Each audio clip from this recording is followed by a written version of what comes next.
प्यार अंधा होता है। हितेश नाम का लड़का एक बहुत बड़े तथा अमीर घर से रिश्ता रखता था। मेरा कहने का मतलब है कि वह लड़का मतलबी रितेश के पिताजी एक बहुत बड़ी नौकरी तथा उसका एक बहुत बड़ा साम्राज्य हुआ करता था, जिस कारण से हितेश अपने बाप के पैसों पर बहुत ज्यादा घमंड किया करता था। वह बहुत सारे दोस्तों को और बहुत सारी गर्लफ्रेंडों को एक बार एक साथ रखा करता था। इतना ज्यादा अमीर होने के कारण लोगों को कुछ भी नहीं समझा करता था, सभी से झगड़ा किया करता था और सभी के साथ बहुत ज्यादा बुरे मानसिकता वाले हालात से पेश आता था। यही कारण है कि हितेश का कोई बेस्ट फ्रेंड नहीं था। वह जितने भी फ्रेंड के साथ रहता था, जितने भी दोस्त के साथ रहता था, वह सिर्फ उसके साथ उसके पैसों पर मौज मस्ती करने के लिए रहता था। लेकिन जब हितेश किसी मुश्किल में फंस जाता था तो कोई भी दोस्त उसकी मदद के लिए बिल्कुल भी आगे नहीं आता था। हितेश बहुत ज़्यादा अपने फ्रेंड तथा दोस्तों के साथ टूर करने के लिए बाहर देश जाया करता था, क्योंकि उनके पिताजी के पास इतनी ज़्यादा दौलत थी कि कितना भी हितेश का उस दौलत में से पैसा उड़ा दे उसका कोई फर्क नहीं पड़ता था।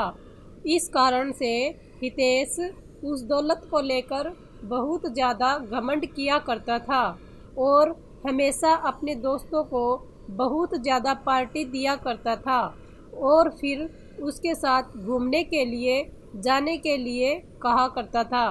हितेश को लड़की की लत लग गई थी। वह लड़कियों के साथ बहुत ज़्यादा बाहर घूमने जाया करता था तथा बाहर जाकर उनके साथ डांस भी किया करता था। वह रिसोर्ट में जाकर लड़कियों को खाना खिलाता था और फिर घूमने के लिए टूर पर जाया करता था। Romantic love story.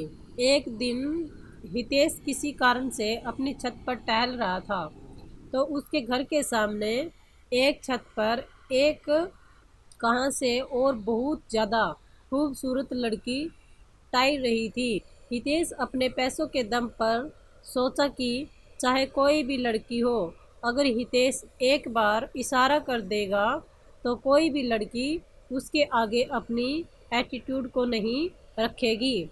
लेकिन वह एक अच्छे परिवार से बिलोंग करती थी। वह लड़की ऐसी वैसी नहीं थी जो किसी के पैसों को देखकर उनके साथ चली जाए। उस लड़की को फंसाने के लिए हितेश बहुत तरह से उसको लालच देने का प्रयास करता था, रुला देने वाला प्यार। लेकिन वह लड़की ऐसी वैसी बिल्कुल भी नहीं थी, किसी की बातों में आ जाए। हितेश चाहे जितने लोगों को, जितनी लड़कियों को उसके पास भेजता था बोलने के लिए, लेकिन वह लड़की बिल्कुल भी बात मानने के लिए तैयार नहीं थी। हितेश लड़की के लिए मानो जैसे पागल होता जा रहा था, क्योंकि हितेश के अंदर इतनी ज़्यादा एटीट्यूड था। अगर उस लड़की ने मना कर दिया तो उसे बहुत ज़्यादा गुस्सा आ गया था। हितेश सोच रहा था जिस कारण से भी वह लड़की मना कर रही है, हम चाहे कितना भी पैसा उसे दे देना, अपने साथ उसे घूमने पर मजबूर कर देंगे। एक दिन हितेश अपने किसी फ्रेंड को उस लड़की के घर पर भेजता है और कहता है कि उस लड़की को बोलो कि जितना पैसा लेना है, जितना खाना है, जितना घूमना है मेरे से ले लो, लेकिन मेरे साथ घूमने के लिए तैयार हो जाओ। लेकिन किसी भी परिस्थिति में वह लड़की तैयार नहीं हो रही थी। इस बात को सुनकर हितेश को बहुत ज़्यादा गुस्सा आ रहा था। Romantic love story. अब धीरे धीरे हितेश बिल्कुल बदलने लगा था। हितेश को उस लड़की के अलावा कोई भी लड़की नहीं दिखती थी। जितनी भी लड़की के साथ हितेश घुमा करता था, अब वह उन लड़कियों से बिल्कुल दूर हो चुका था। अब वह ज़्यादातर वक्त अपना घर में ही गुजारा करता था। जब वह लड़की अपनी छत पर आया करती थी तो हितेश अपनी चाहत से उस लड़की को निहारने का प्रयास करता था, उसे मनाने का प्रयास भी करता था। लेकिन शायद उस लड़की को हितेश के बारे में पूरी जानकारी थी। इसी कारण से वह लड़की हितेश के पास ना जाने के लिए बहुत सारे बहाना बनाया करती थी।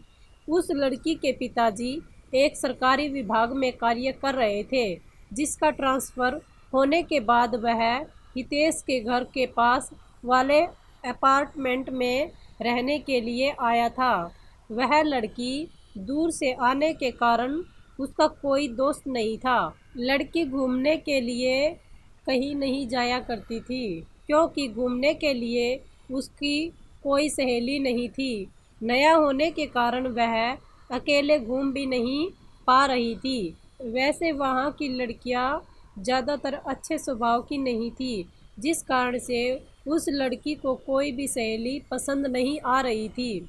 हितेश उस लड़की को हमेशा याद किया करता था, लेकिन ऐसा कुछ भी नहीं हुआ।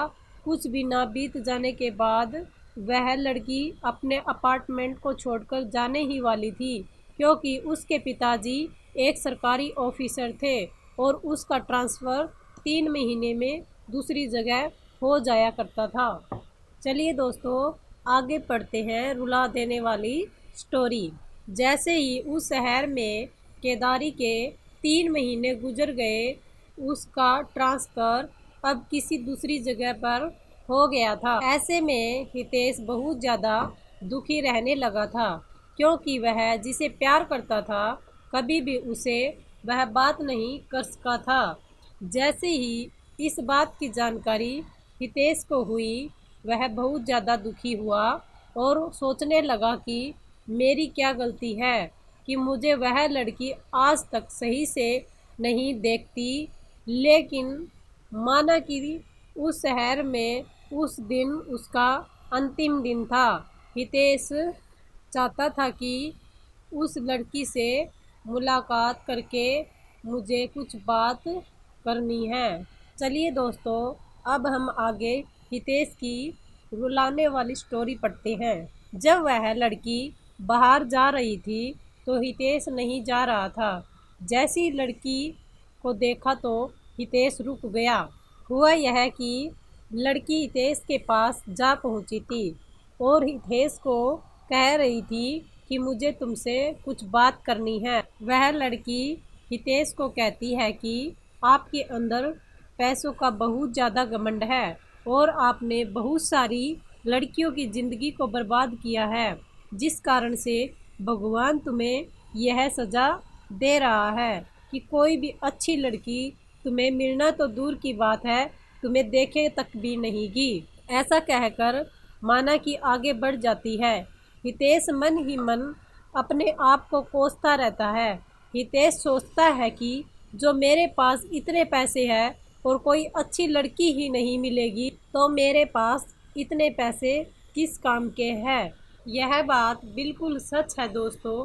पैसा चाहे कितना भी हो जाए, मनुष्य को कभी भी अपने पैसों पर बिल्कुल भी घमंड नहीं करना चाहिए।